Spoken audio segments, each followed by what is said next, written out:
मैं गेट पे इंतज़ार कर रहा था 11 बजे के बाद, तो मैंने देखा एक रिक्शा चला रहा है, कुर्ता पैजामा पहन के कोई सज्जन आ रहे हैं। मैंने सोचा होगा कोई, राजू नहीं हो सकता ये। लेकिन जब पास में आए, राजू उतरे तो देखा हवाई चप्पल, कुर्ता पैजामा पहन के, हुड उठवा के रिक्शे का, कि लोग ज़्यादा घेरे नहीं। अरे हमने कहा बोले इसीलिए दादा बड़ा सिंपल बन के आया हूँ। ये राजू श्रीवास्तव हैं, बीच में जॉनी भाई बैठे हैं, यहाँ पे असरानी साहब हैं।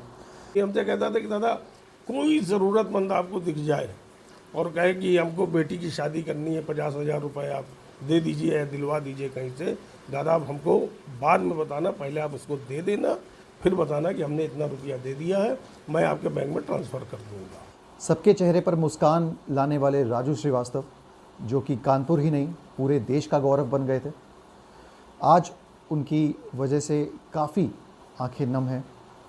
उनके चाहने वाले, उनके फैंस, जिनकी वो मदद करते थे, जिनका उनसे जुड़ाव था, सभी उनको याद कर रहे हैं। इस वक्त हमारे साथ मौजूद हैं जॉनी भाई, जिन्हें राजू श्रीवास्तव अपना गुरु कहते थे।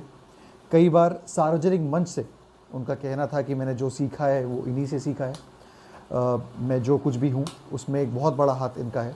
हमारे साथ मौजूद हैं बात करने के लिए जॉनी भाई, जो कि राजू श्रीवास्तव के भाई भी लगते हैं, और एक सार्वजनिक जीवन में जो एक आर्टिस्ट के तौर पे उनकी जर्नी स्टार्ट हुई, उसमें बहुत अहम रोल रहा है जॉनी भाई का। जॉनी भाई बहुत बहुत शुक्रिया यूपी तक पे बात करने के लिए। हमें पता है कि आपके लिए सही समय नहीं है, आपने हमें समय दिया, बाकी लोगों को आपने मना भी किया। क्या कहेंगे जॉनी भाई राजू श्रीवास्तव के बारे में, कैसी शख्सियत थे? मैं देख रहा था यहाँ पे कई फ़ोटोज़ थी आपकी। मैं अपने कैमरामैन को रिक्वेस्ट करूँगा ये दिखाने को कि ये राजू श्रीवास्तव हैं, बीच में जॉनी भाई बैठे हैं, यहाँ पे असरानी साहब हैं। ये इसी घर की फ़ोटो है जहाँ पर मैं अभी बैठा हुआ हूँ। ऐसी कई तस्वीरें मैं देख रहा हूँ गले लगते हुए राजू श्रीवास्तव और जॉनी जी की हैं। ये भी वही कमरा है। जॉनी भाई ये बताइए कब की तस्वीरें हैं और क्या यादें जुड़ी हैं आपकी? 20-25 साल पहले की ये तस्वीर है। और राजू भाई ने मुझसे कहा कि दादा मैं आ रहा हूँ रात में, खाना वहीं खाऊंगा। मैंने कहा आ जाओ, स्वागत है, जल्दी आ जाना 9 बजे तक, क्योंकि मॉर्निंग में मुझे ऑफिस जाना रहता है। अरे बोला दादा फिर पुलिस बुला लो, या तो इतनी भीड़ हो जाती है कि हमारी आपकी बात ही नहीं हो पाती, उन्हीं लोगों से हाथ मिलाते रहो, ऑटोग्राफ देते रहो। तो हमने कहा फिर कब आओगे? तो बोले मैं आऊँगा 11-12 बजे। मैं गेट पे इंतज़ार कर रहा था 11 बजे के बाद, तो मैंने देखा एक रिक्शा चला रहा है, कुर्ता पैजामा पहन के कोई सज्जन आ रहे हैं। मैंने सोचा होगा कोई, राजू नहीं हो सकता ये। लेकिन जब पास में आए, राजू उतरे तो देखा हवाई चप्पल, कुर्ता पैजामा पहन के, हुड उठवा के रिक्शे का, कि लोग ज़्यादा घेरे नहीं। अरे हमने कहा बोले इसीलिए दादा बड़ा सिंपल बन के आया हूँ। हमने ये उसके अंदर सिंपलिसिटी हमेशा रही।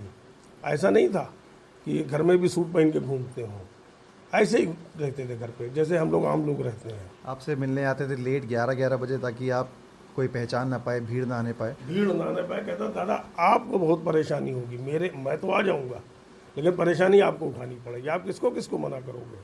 वो तो आपके घर आते थे कि आप कभी मुंबई गए उनसे मिलने, उनके साथ रहे क्या? हाँ मैं गया था मुंबई, उन्होंने मुझसे कहा कि दादा आप मुंबई आइए। तो हमने कहा कि हमारे लिए करोगे क्या तुम? अच्छा बताओ, मुंबई आ जाए क्या करोगे? बोले दादा जो आप कह दो। तो मैंने कहा एक काम करना, एयरपोर्ट पे अपनी गाड़ी, अपना सेक्रेटरी, और वापसी तक वो गाड़ी हमारे पास रहेगी, इस बात का ध्यान रखना।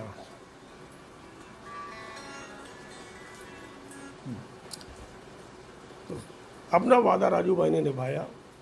एयरपोर्ट पे अपनी जाइलो गाड़ी थी उनकी, ब्लैक कलर की, वो उन्होंने भेजी, अपने सेक्रेटरी को भेजा। और सेक्रेटरी से मैंने कहा भी कि भैया चलो कहीं कुछ खा लेते हैं, भूख लग रही है। तो कुछ खाने के लिए गए, मैं पैसे देने लगा, उन्होंने कहा ये मत करिए वरना वो मुझे नौकरी से निकाल देंगे। उन्होंने पैसे दे के भेजा है कि सारा खर्चा तुम उठाओगे दादा का, एक नया पैसा दादा का लगना नहीं चाहिए। तो हम लोग 3 दिन वहाँ रहे, और तीनों दिन राजू भाई ने जो सेवा एक बड़े भाई की या गुरु की, जो भी आप कह लें, जो उस आदमी ने की है, उसको मैं ज़िंदगी भर भूल नहीं सकता हूँ। बड़ा दिल मानते हैं उनका, और बहुत बड़े दिल वाला आदमी, बहुत बड़े दिल वाला आदमी। हमसे कहता था कि दादा कोई ज़रूरतमंद आपको दिख जाए और कहे कि हमको बेटी की शादी करनी है, 50,000 रुपये आप दे दीजिए, दिलवा दीजिए कहीं से, दादा आप हमको बाद में बताना, पहले आप उसको दे देना, फिर बताना कि हमने इतना रुपया दे दिया है, मैं आपके बैंक में ट्रांसफ़र कर दूँगा। कहता था ये ज़ात नहीं पूछनी है कि हिंदू है कि मुसलमान है कि सिख है कि ईसाई है, कहते थे ये नहीं पूछना है आपको, जो आपसे मांग रहा हो आप दे दीजिए उसको, भूखा है खाना खिला दीजिए, महीने भर में जितने लोगों को खिलाइए उसका पैसा हमको बताइए, मैं भेज दूंगा आपको।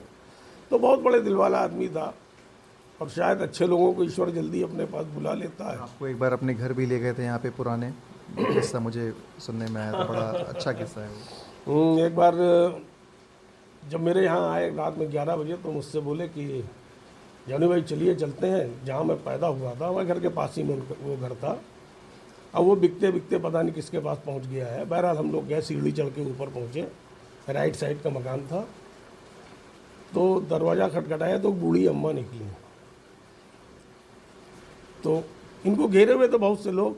तो राजू भाई बोले अम्मा पहचाने हो? वो हमेशा इसी तरह की लैंग्वेज में बात करते थे, अम्मा पहचाने हो?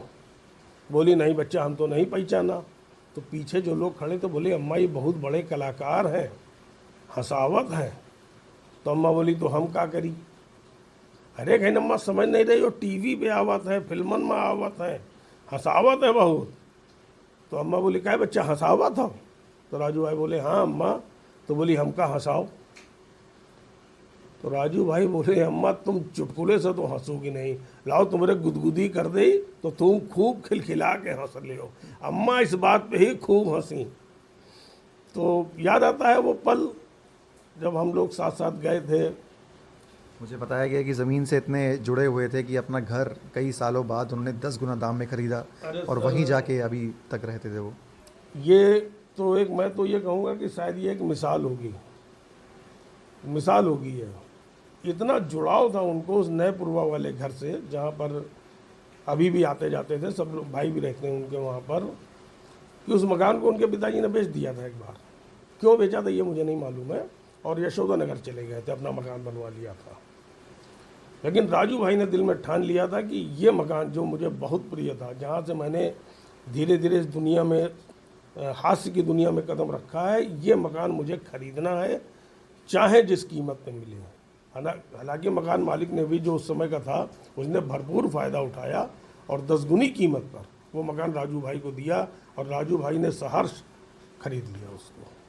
एक जो कनपुरियापन था उनके अंदर, एक भाषा जो कानपुर की कही जाती है, चाहे वो उनके गजोदर हों, चाहे वो अलग अलग कैरेक्टर्स हों, जो यहाँ से उनकी भाषा निकली, लगता था कि बहुत जुड़े हुए हैं अपने मूल जड़ों से, उसको भूलना नहीं चाहते हैं। बात करते थे कभी आपसे, याद आती थी कानपुर की उनको? हाँ, रात में जब आते थे तो कहते थे कि देखो दादा अब हम अपनी लैंग्वेज में बात करेंगे। तो बीघापुर में उनकी ननिहाल थी और बचपना उनका वहीं बीता था। तो वो बीघापुर वाली लैंग्वेज में, उन्नाव की लैंग्वेज में हमेशा बात करते थे, और इसीलिए हम भी उसी रंग में रंग जाते थे, उसी लैंग्वेज में मैं भी बात करने लगता था। तो कहते दादा आपके साथ बात करने में इसीलिए मज़ा आता है कि लगता है हम जो है उन्नाव में बैठे बीघापुर में। और एक बार का मैं आपको किस्सा बताऊं, हम और राजू भाई रिक्शे से जा रहे थे, तो डिप्टी पड़ाव के पास एक गधे का बहुत छोटा सा बच्चा सफ़ेद कलर का खूब उछल रहा था।